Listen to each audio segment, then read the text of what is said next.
आइए मेरे साथ निकालिए यहूदा की पत्री, उसका 3रा पद। अब तक हमने पहले 2 पदों से बहुत कुछ सीख पाए हैं। आज हम पद 3 पढ़ेंगे और देखेंगे कि परमेश्वर हमें क्या सिखाना चाहते हैं। आइए मेरे साथ निकालिए यहूदा की पत्री पद 3। यहाँ पर ऐसा लिखा है, हे प्रियों, जब मैं तुम्हें उस उद्धार के विषय में लिखने में अत्यंत परिश्रम से प्रयत्न कर रहा था जिसमें हम सब सहभागी हैं, तो मैंने तुम्हें यह समझाना आवश्यक जाना कि उस विश्वास के लिए पूरा यत्न करो जो पवित्र लोगों को एक ही बार सौंपा गया था। एक बात हमने पहले ही जान लिया मेरे प्रियो, कि यहूदा ये पत्री अविश्वासियों को नहीं लिख रहा है, ये पत्री वो विश्वासियों को ही लिख रहा है। तो यदि आप विश्वासी हैं तो याद रखिएगा, ये आप पर भी लागू होता है, ये मुझ पर लागू होता है, क्योंकि हम यीशु मसीह के शिष्य हैं, हम यीशु मसीह पर विश्वास करते हैं। तो ये वचन आपके लिए और मेरे लिए उतना ही अहमियत रखता है जितना उस समय के लोगों के लिए रखता था। यही बात है, जब हम बाइबल पढ़ते हैं तो हमें इस बात को समझने की बहुत ज़्यादा ज़रूरत है कि हम इन वचनों को गंभीरता से लें, क्योंकि ये वचन आज भी उतने ही सामर्थ्य हैं जितना उस समय था। और जैसा कि हमने अब तक पढ़ा भी है कि यहूदा कौन है, यहूदा क्या सिखाना चाहता है, और यहूदा की सोच, उसकी समझ मसीहियत के अनुसार कैसी है, और यहूदा के जीवन से हमको सीखने को मिला है अब तक। तो आइए आज हम पद 3 पढ़ें और जानें कि परमेश्वर इन वचनों से हमें क्या सिखाना चाहते हैं। यहां पर हम पढ़ते हैं, हे प्रियो, जब मैं तुम्हें उस उद्धार के विषय में लिखने में अत्यंत परिश्रम से प्रयत्न कर रहा था जिसमें हम सब सहभागी हैं।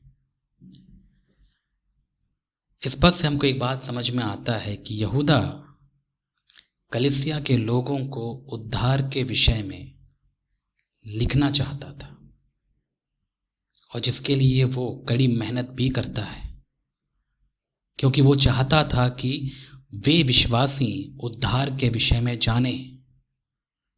क्योंकि जहाँ तक हम बाइबल पढ़ते हैं, बहुत सारे विश्वासी यहूदी धर्म से और अन्य जातीय धर्मों से आए हुए थे, और उनको यीशु मसीह के द्वारा उद्धार प्राप्त करने के विषय में ज़्यादा नहीं पता था। वे विश्वास तो कर गए थे, लेकिन केवल विश्वास करना ही काफ़ी नहीं था, उनको उस उद्धार के विषय में जानना, उसमें बढ़ना भी बहुत ज़रूरी था। और यही बात आज हमारे लिए भी बहुत ही महत्वपूर्ण है। जहाँ तक हम देखते हैं कि कलीसिया में जो लोग आते हैं, यीशु मसीह पर विश्वास करते हैं, केवल वहाँ तक ज़िंदगी खत्म नहीं होती। उसके बाद उन्हें विश्वास में बढ़ना, उद्धार के विषय में जानना कि उद्धार यीशु मसीह में हमें कैसे मिला, यीशु मसीह में उद्धार प्राप्त करने का मतलब क्या है, उद्धार दरअसल है क्या। आज के विश्वासियों को भी ये बात जानना बहुत ज़रूरी है। और यहाँ से मुझे ये बात सीखने को मिलता है, एक प्रभु का सेवक होने के नाते, कि मुझे अपने कलीसिया में उद्धार के विषय में सिखाना अवश्य है। मुझे सिखाना चाहिए ताकि मेरे विश्वासियों को, यहाँ आने वाले विश्वासियों को उद्धार के विषय में पता चले, दरअसल उद्धार है क्या। यदि मैं उन्हें सही उद्धार के बारे में नहीं बताऊंगा तो मुझे पता है वे लोग अपनी धारणा से, संसारिक विचारधारा से कुछ और उद्धार की वो कल्पना कर बैठेंगे जो कि बाइबल में है ही नहीं। उदाहरण के तौर पर यदि हम अविश्वासियों के जीवनों पर गौर करें, उनके हिसाब से उद्धार कुछ अलग है, जबकि बाइबल के रूप से यदि हम देखें तो बाइबल में कुछ अलग तरीके से उद्धार के बारे में बताया गया है। इस दुनिया में बहुत सारे धर्म हैं और हर एक धर्म में उद्धार का मार्ग अलग अलग तरीके से बताया गया है, लेकिन क्योंकि हम यीशु मसीह के चेले हैं, हम जानते हैं कि उद्धार केवल यीशु मसीह पर विश्वास करने और उसके अनुसार जीने में ही है। और जो यीशु मसीह पर विश्वास नहीं करता, यीशु मसीह के आज्ञानुसार अपना जीवन नहीं जीता, वो उद्धार का अनुभव कभी नहीं कर पाएगा। ये हमारा विश्वास है और यही बात उस समय के विश्वासियों को जानना बहुत ज़रूरी था, क्योंकि वे अलग अलग धर्मों से, विश्वास से आए हुए लोग थे। उनके अंदर विभिन्न विचारधाराएं थीं उद्धार के विषय में, और यहूदा चाहता था कि वे यीशु मसीह पर विश्वास करने के द्वारा जो उद्धार प्राप्त होता है उसको अच्छी तरह से जानें। और यही बात हमें भी जानना बहुत ज़रूरी है। यदि आप सुनने वाले विश्वासी हैं तो आपको अपने पासवान से या जो भी आपके चर्च के बड़े हैं उनसे आपको उद्धार के विषय में जानना बहुत ज़रूरी है। आप जानिए यीशु मसीह पर उद्धार विश्वास करके उद्धार जो प्राप्त होता है वो क्या है, कैसा है। क्योंकि जहाँ तक मैंने सुना, कई लोगों के मन में ये शंका आता है, उनको उद्धार के बारे में क्लियर या साफ साफ पता नहीं होता। उनको लगता है यीशु मसीह पर विश्वास करके केवल हम स्वर्ग प्राप्ति ही करते हैं। क्योंकि कुछ दिन पहले मेरे पास एक भाई का फ़ोन आया और उसने पूछा, भाई मुझे एक बात बताइए, उद्धार क्या होता है? क्योंकि मुझे मेरे कलीसिया में सिखाया गया कि उद्धार का मतलब स्वर्ग जाना है, और उसके बाद कुछ नहीं पता। अब ये सुनकर मुझे आश्चर्य हुआ कि एक पासवान, एक प्रभु का सेवक जो कलीसिया को देखरेख करने वाला है, वो अपने विश्वासियों को उद्धार के विषय में क्या केवल इतना ही बताएगा कि यीशु मसीह पर विश्वास करने के बाद व्यक्ति केवल स्वर्ग तक जाएगा? अब मैं यही नहीं कहता कि ये झूठ है, ये सच है, लेकिन ये स्वर्ग जाने वाला जो सिद्धांत है या फिर जो विचार है, ये उस उद्धार का एक छोटा सा अंश है। यही उद्धार नहीं है। जबकि हमको पता है यीशु मसीह को जानना उद्धार है। जो यीशु मसीह को जान जाता है वो तो स्वर्ग अनुभव करता ही है। ये उद्धार का एक छोटा सा अंश मात्र ही है, स्वर्ग जाना। लेकिन इसी को उद्धार कहना ये सरासर गलत है, ये आधा सच है। इसलिए आजकल के पासवानों को ये बात समझना बहुत ज़रूरी है कि वे विश्वासियों को बाइबल का पूरा सत्य बताएं। आधा अधूरा ज्ञान लोगों के जीवन को बर्बाद कर सकता है, और यकीन मानिए आधा ज्ञान झूठ के बराबर ही होता है। इसलिए आधा ज्ञान हम ना बताएं अपने विश्वासियों को, उनको पूरा सत्य बताएं। बाइबल में पूरा सच्चाई क्या है, ये एक प्रक्रिया है, ये एक लाइफ जीवन है, उसके बारे में हम बताएं। और यही बात मुझे लगता है कि यहूदा अपने कलीसिया के लोगों को सिखाया करता था। वो चाहता था कि कलीसिया के लोग यीशु मसीह पर विश्वास करके उद्धार के इस महत्व को, इस विचार को वे लोग समझें कि दरअसल यीशु मसीह पर विश्वास करने से कैसा उद्धार हमें प्राप्त होता है, वो उद्धार है क्या। अभी मेरे पास उतना समय नहीं कि मैं आपको उद्धार के बारे में सिखाऊं या समझाऊं, लेकिन उद्धार के बारे में मैं अलग से टाइम निकाल के, समय निकाल के मैं आपको समझाने की कोशिश करूंगा कि बाइबल के अनुसार उद्धार क्या है। लेकिन क्योंकि अभी हम यहूदा की पत्री पढ़ रहे हैं, तो अभी हमारा जो मुख्य, जो हमारा केंद्र बिंदु है या फोकस है, वो केवल यहूदा के विचारों को समझना है कि यहूदा विश्वासियों से क्या बात कर रहा था और वो क्या चाहता था कि यहूदा क्या चाहता था कि विश्वासी जाने यहूदा से। तो यहाँ पर पद 3 में हम पढ़ते हैं कि वो कहता है, जब मैं तुम्हें उस उद्धार के विषय में लिखने में अत्यंत परिश्रम से प्रयत्न कर रहा था।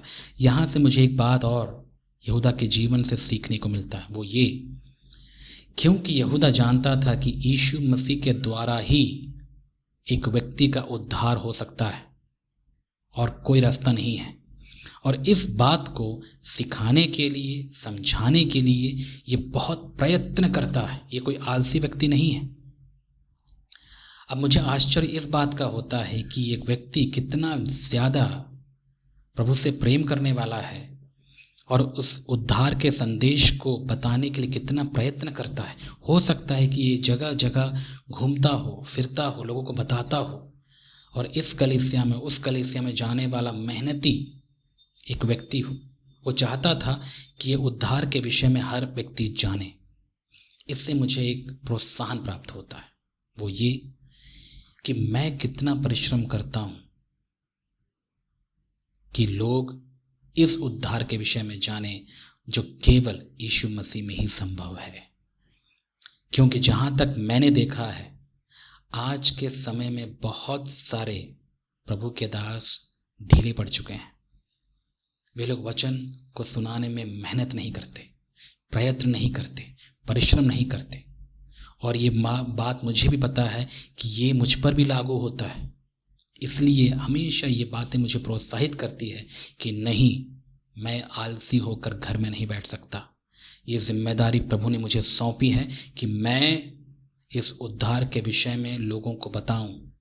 मैं सुसमाचार का प्रचार रोक नहीं सकता, बंद नहीं कर सकता, क्योंकि ये जिम्मेदारी है जो प्रभु ने मुझे सौंपी है।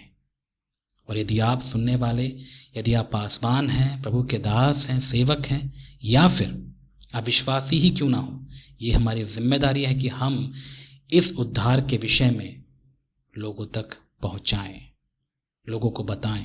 विशेष करके कलीसिया में, चर्च में उद्धार के विषय में शिक्षा दिया जाना बहुत जरूरी है। कलीसिया का हर एक सदस्य उद्धार के विषय में समझे, यही एक पासवान की इच्छा होनी चाहिए। और यही बात मैं यहूदा के जीवन से देखता हूं कि वो इस संदेश को पहुंचाने के लिए कितना मेहनत करता है, कितना प्रयत्न करता है, जिससे मुझे प्रोत्साहन मिलता है कि मुझे भी ऐसा ही करना है, आपको भी करना है, मेरे प्यारे भाई और बहन। आगे हम पढ़ते हैं, वो कहता है कि उस उद्धार के विषय में लिखने में अत्यंत परिश्रम से प्रयत्न कर रहा था, जिसमें हम सब सहभागी हैं। याद रखिएगा, ये व्यक्तिगत उद्धार के विषय में नहीं, परंतु ये जनरल, सामान्य उद्धार के विषय में बात कर रहा था, जो यीशु मसीह पर विश्वास करके हम सबको समान रूप से मिलता है। इसके बारे में हम आगे पढ़ेंगे जब भी हमको मौका मिले। लेकिन आज हम देखते हैं तीसरे पद में और क्या यहूदा कहना चाहता है। तो ये कह रहा है, जिसमें हम सब सहभागी हैं, तो मैंने तुम्हें यह समझाना आवश्यक जाना कि उस विश्वास के लिए पूरा यत्न करो जो पवित्र लोगों को एक ही बार सौंपा गया था। तो इन वचनों से हमको एक बात पता चलता है कि यहूदा अपने विश्वासियों को उद्धार के विषय में लिखना तो चाहता था, उसकी इच्छा थी और वो मेहनत कर भी रहा था, लेकिन कुछ ऐसा हुआ कि उसको लगा कि अब उसे कुछ और बताना चाहिए। और जहां तक मैं समझता हूं इन वचनों के आधार पे कि वो पवित्र आत्मा की अगुवाई प्राप्त करता है यहाँ पर।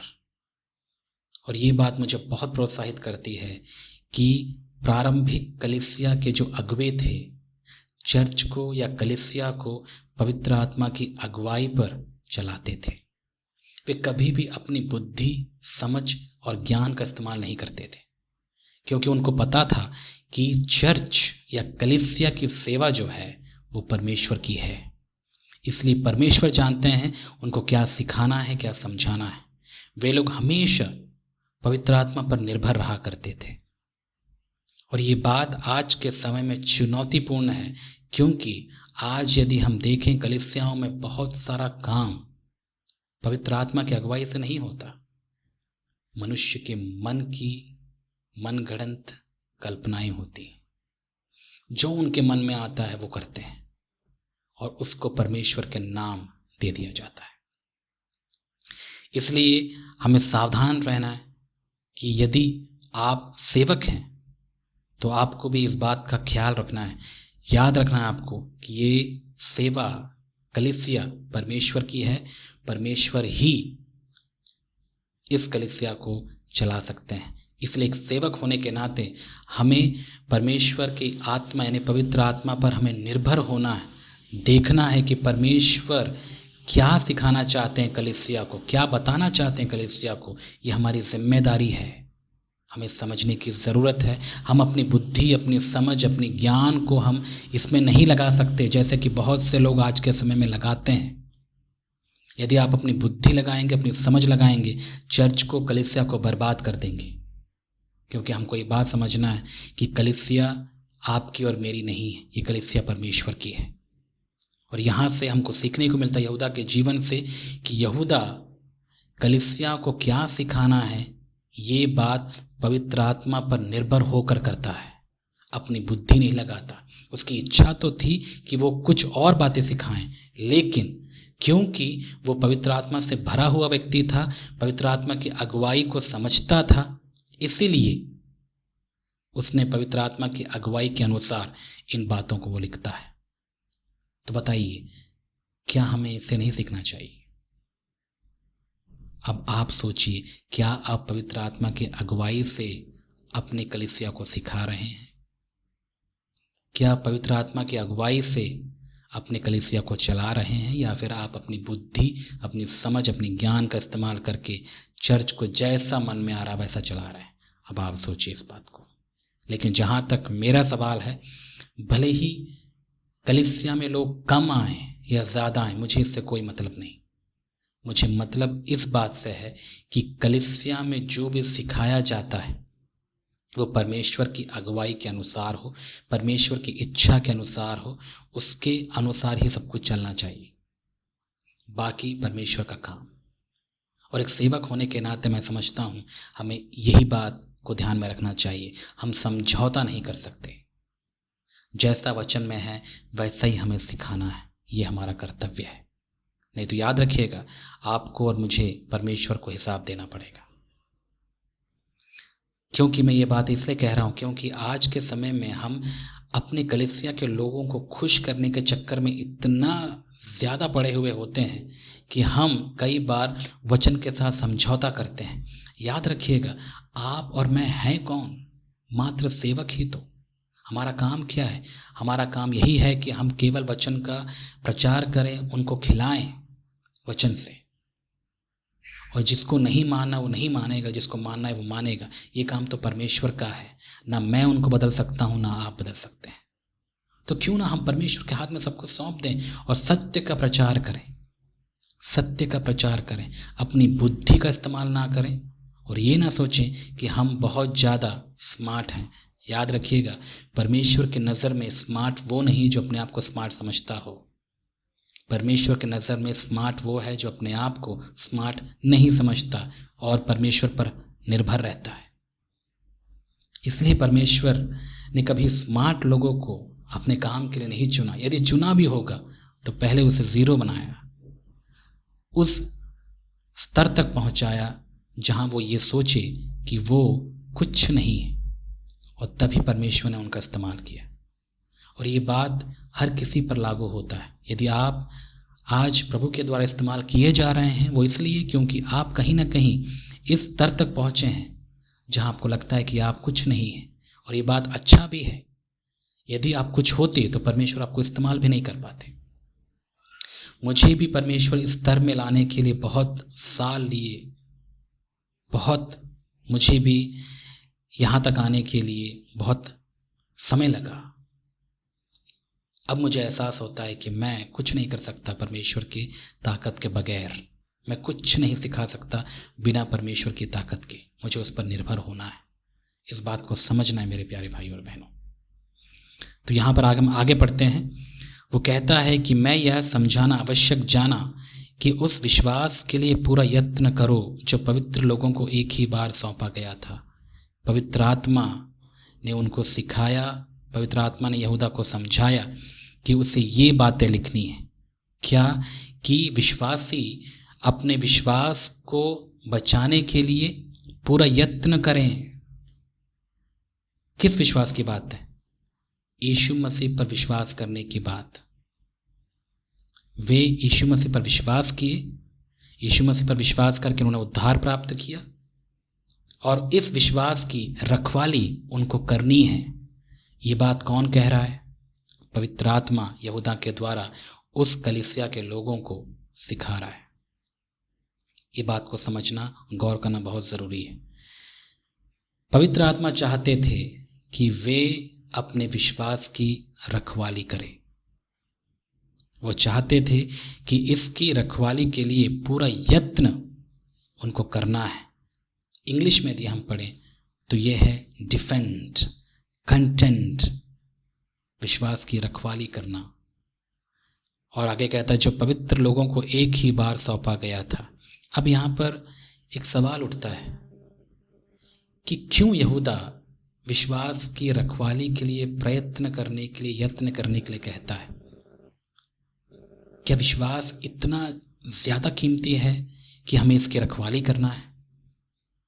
यहूदा की नजर से यदि हम देखें तो विश्वास की कीमत उसके नजर में क्या था, और उसकी नजर को यदि हम तुलना करके देखें तो हमारी नजर में विश्वास कितना कीमत रखता है? क्या है इस विश्वास की कीमत आपके हिसाब से? जहां तक मैं समझता हूं यहूदा के जीवन को देखकर कि यहूदा के लिए यह विश्वास बहुत ज्यादा कीमती था। इसकी कोई कीमत नहीं हो सकती। ये हर एक भौतिक चीजों से कई ज्यादा कीमती था। ये प्रभु यीशु मसीह के लहू के बहाए जाने के द्वारा ये विश्वास उन्हें प्राप्त हुआ था। इसकी कीमत नहीं लगाई जा सकती। एक विश्वासी के लिए सबसे कीमती यदि कोई वस्तु है वो है उसका विश्वास। इस बात को कहीं ना कहीं यहूदा समझता था। उसे पता था कि विश्वास ही तो है जिसकी वजह से आज हम परमेश्वर के आशीषों को प्राप्त कर पा रहे हैं, उसको अनुभव कर पा रहे हैं। यदि ये विश्वास नहीं होता तो हम क्या होते? एक विश्वासी की पहचान ही उसकी विश्वास है। हम संसार से अलग हैं क्योंकि हमारा विश्वास अलग है। नहीं तो हम भी अन्य जाति या फिर अविश्वासियों जैसे ही होते। अब आप ही बताइए, हम में और अविश्वासियों में क्या फर्क है? केवल यीशु मसीह पर विश्वास, यही तो फर्क है। और यही बात हमें परमेश्वर की नज़र में विशेष बनाता है कि हम यीशु मसीह के लोग हैं। यीशु मसीह पर विश्वास करके उद्धार प्राप्त किए हुए लोग हैं, जो वो नहीं है। तो इसकी कीमत बहुत ज़्यादा है, इसका हम अंदाज़ा नहीं लगा सकते। और ये बात यहूदा समझता था, और मैं सोचता हूँ आपको और मुझे भी इस बात को समझना चाहिए। याद रखिए, आपके लिए और मेरे लिए सबसे कीमती यदि कोई चीज़ है तो वो है विश्वास, यीशु मसीह पर विश्वास। जबकि दुख की बात है कि आज के समय में कई लोग इस विश्वास को छोड़कर, इस विश्वास की कीमत को ना जानकर अपने भौतिक वस्तुओं की रखवाली करते हैं। और जितना वे अपने भौतिक वस्तुओं की रखवाली करते हैं, उतना यदि वे इस विश्वास की रखवाली करें तो एक अच्छे विश्वासी के रूप में उभर कर आ सकते हैं। दुख होता है कई बार ऐसी चीज़ों को देखकर कलीसिया में, और जो अपने आप को यीशु मसीह के लोग कहते हैं उनको ऐसा देखते हुए। अब आप बताइए मेरे प्रियो, आप क्या सोचते हैं, आप क्या समझते हैं? आपके लिए विश्वास कितना महत्वपूर्ण है? यदि मैं आपसे पूछूं, आपका विश्वास और भौतिक वस्तुएं क्या जरूरी है आपके लिए? यदि मैं आपको एक चीज चुनने के लिए बोलूं, क्या चुनेंगे आप? पता है, बहुत सारे लोग, बहुत सारे विश्वासी इस संसार के भौतिक वस्तुओं को ही चुनेंगे। उनके लिए पैसा विश्वास से बढ़कर है। और कोई संदेह नहीं है कि हम अंत के समय में जी रहे हैं, क्योंकि अंत के समय में लोग इतने ज़्यादा भौतिक हो जाएंगे, संसारिक हो जाएंगे कि उनका पूरा ध्यान इस संसार के चीज़ों को बटोरने में और उनके लिए जीने में, उनकी रखवाली करने में ही चला जाएगा, और वे अपने विश्वास को खो देंगे। जैसे कि हम पढ़ते हैं बाइबल में ईसौ और याकूब के बारे में, पता होगा आपको ये कहानी। ईसौ मात्र एक प्लेट दाल के लिए अपने अधिकार को, अपने भाई को बेच देता है। इतना भी वो संयम नहीं रख पाया, कंट्रोल नहीं कर पाया। इससे क्या पता चलता है कि ईसौ के लिए वो अधिकार की कोई कीमत नहीं थी। किसकी तुलना में? उसके पेट की तुलना में। और ऐसे ही विश्वासी और मसीही भाई और बहन आज आपको बहुत तेरे मिल जाएंगे कलीसियाओं में, जो अपने विश्वास को कुछ नहीं समझते हैं। वो अपने विश्वास को बेच देते हैं कुछ चंद पैसों के लिए, जैसे कि यहूदा ने बेच दिया 30 चांदी के सिक्कों के लिए यीशु मसीह को बेच दिया। ऐसे विश्वासी बहुत हैं आज के समय में। और ये सब चीज देखने के बाद मुझे घबराहट सी होती है कि मुझे ऐसा नहीं बनना। भले ही मैं भूखा मर जाऊं, लेकिन प्रभु आप मेरे लिए ज्यादा जरूरी है।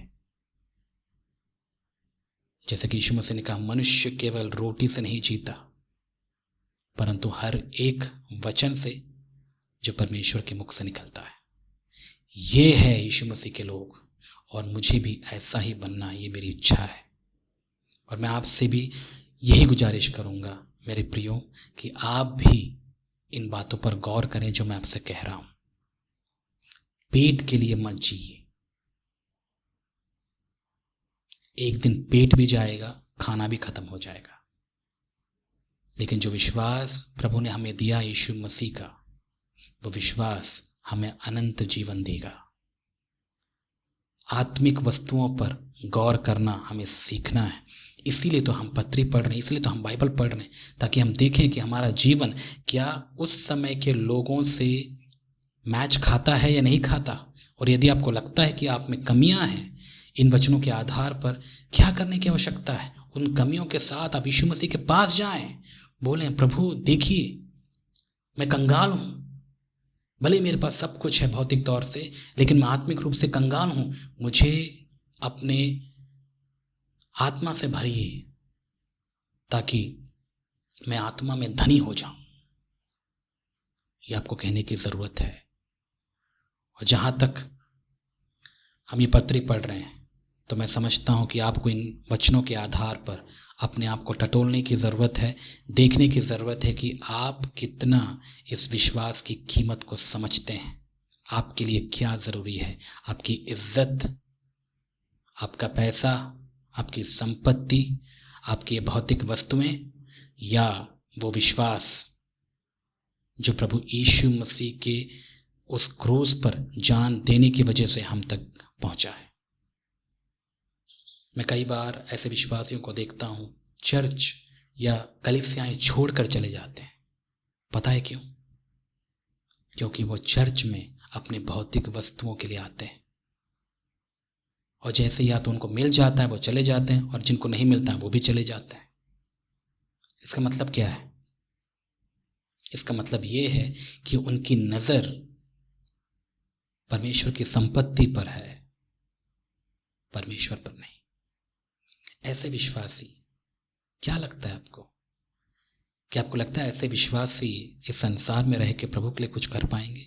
प्रभु उनके साथ क्या करेगा?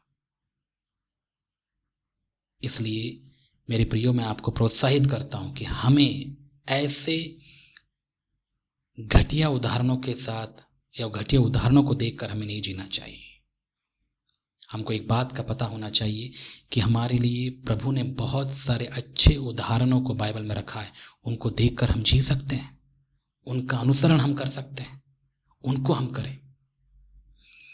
एक और बात, आगे हम पढ़ते हैं, उस विश्वास के लिए पूरा यत्न करो जो पवित्र लोगों को एक ही बार सौंपा गया था। एक सवाल मैं आपसे पूछूं, कई बार लोग सवाल करते हैं यीशु मसीह पर विश्वास करने के बाद यदि हम भटक जाएं, प्रभु से दूर हो जाएं, और दूर होने के बाद हम अपनी मर्जी से जीने के बाद फिर क्या हम प्रभु के पास दोबारा आके क्षमा मांग सकते हैं, या फिर से हम अपना जीवन शुरू कर सकते हैं? क्या ऐसा संभव है? क्या प्रभु क्षमा करेगा? क्या एक बार विश्वास को खोने के बाद दोबारा पाया जा सकता है? तो मेरा उत्तर एक ही है, काश ऐसा हो सकता, काश ऐसा हो जाता। लेकिन दुख की बात है, जितने यीशु मसीह को एक बार छोड़ देते हैं वो दोबारा नहीं आ पाते प्रभु के पास। होता ही नहीं है ऐसा। मैंने नहीं देखा, शायद आपने देखा हो, शायद आपने देखा हो, एक बार प्रभु से भटका हुआ व्यक्ति दोबारा प्रभु में आ जाए। यदि ऐसा आता है, होता है, यदि वो क्षमा प्राप्त कर लेते हैं, बहुत बड़ी बात है, बहुत खुशी की बात है। और क्या चाहिए, हमें यही तो चाहिए था। लेकिन होता नहीं है ऐसा, क्योंकि एक बार प्रभु को छोड़ने के बाद एक व्यक्ति संसार में भटक जाता है, संसारिक वस्तुओं में, संसारिक पूरी बातों में वो फंस जाता है। और संसार में फंसने का मतलब है शैतान के हाथ में दोबारा आ जाना। और आपको लगता है शैतान उनको फिर छोड़ देगा? बिल्कुल नहीं, शैतान उनको बिल्कुल नहीं बख्शेगा, जबकि उसका जीवन और पहले से भी बदतर कर देता है। ऐसे उदाहरणों को मैंने यहाँ देखा है।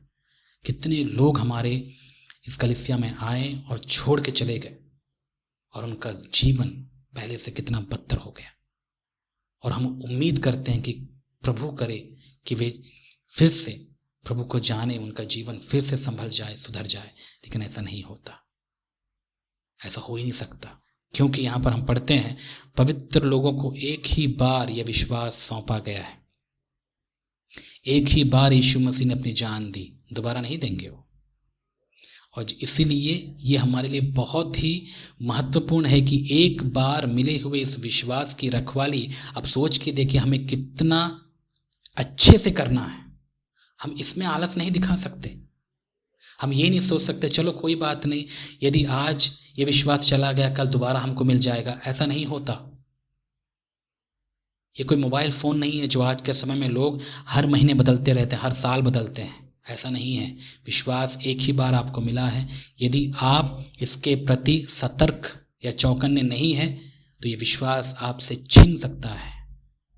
और इसको छीनने वाला परमेश्वर नहीं है, इसको छीनने वाला शैतान है, क्योंकि शैतान की नज़र आपके विश्वास में ही है। वो अपनी नज़र को आपके विश्वास में गड़ाए हुए है। आप माने या ना माने, आपके लिए आपकी भौतिक वस्तुएं ज़्यादा महत्वपूर्ण होगी, लेकिन याद रखिएगा शैतान के लिए नहीं। शैतान इन चीज़ों को कुछ नहीं समझता। शैतान एक आत्मा की कीमत जानता है। इसलिए शैतान हमारे विश्वास पर अपनी नज़र को गड़ाए हुए है। वो चाहता है कि हम विश्वास से भटक जाएं, संसारिक हो जाएं, फिर से दोबारा हम सांसारिक तौर पर जिएं और शैतान के हाथ में आ जाए। ये है शैतान की योजना। लेकिन कई बार हमको समझ में ही नहीं आता ये बात।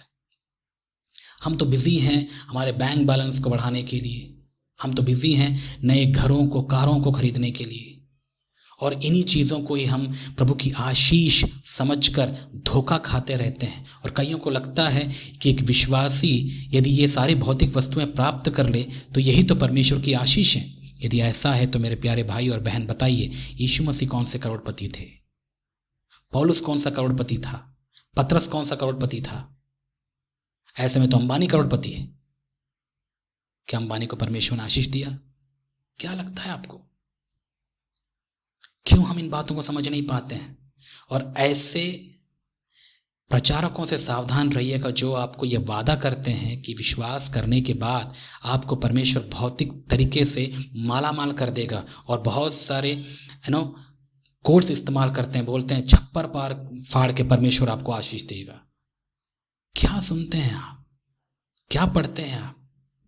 क्यों बाइबल नहीं खोल के आप नहीं पढ़ते? आप क्यों यीशु मसीह के जीवन को, पौलुस के जीवन को, पतरस के जीवन को, प्रेरितों के जीवन को आप क्यों नहीं देख पाते? आजकल के फिल्म स्टार प्रचारकों को देखकर आप क्यों बहक जाते हैं?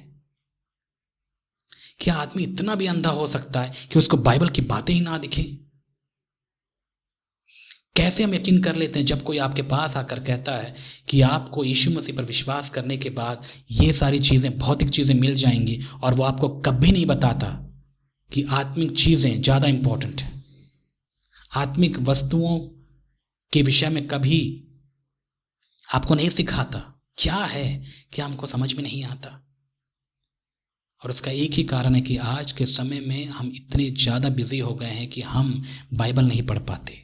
बाइबल पढ़ने का समय ही नहीं हमारे पास, क्योंकि हम फ़ोन में इतना ज़्यादा जो बिजी हो गए।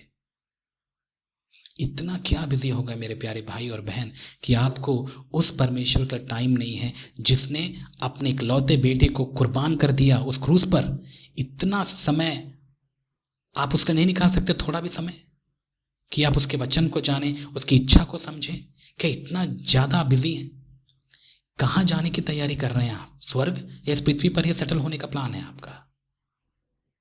मुझे आश्चर्य होता है कई बार ऐसे विश्वासियों को देखकर कि वे इतना ज़्यादा इस संसार में, इस संसार के बातों में बिजी हो जाते हैं, ऐसा लगता है कि वे लोग यहीं पर सेटल होने की तैयारी कर रहे हैं, जबकि हमको पता होना चाहिए कि हम परदेसी हैं,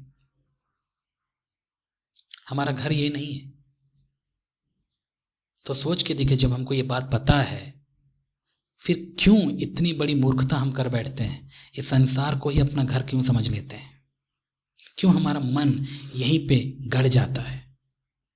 हम क्यों परमेश्वर की बातों पर ध्यान नहीं लगाते? तो मैं आपको आज चौकन्ना करना चाहता हूं इन वचनों के आधार पर कि आइए जो वचन आज हमने सुना उस पर हम गौर करें। पवित्र लोगों को एक ही बार ये विश्वास मिला है, इसलिए इस विश्वास को हम नज़रअंदाज ना करें। इसकी कीमत को हम समझें कि कितना महत्वपूर्ण है। यदि आप नहीं समझेंगे, आप इसे खो देंगे। तो यहाँ से हम बहुत कुछ बातों को आज सीख पाए, समझ पाए, और मैं उम्मीद करता हूँ कि प्रभु आपकी आंखें खोलें, आपके कान खोलें, ताकि आप इन वचनों को देख पाएं, सुन पाएं, और आपके जीवन में परमेश्वर का काम हो पाए। प्रभु आपको आशीषित करे।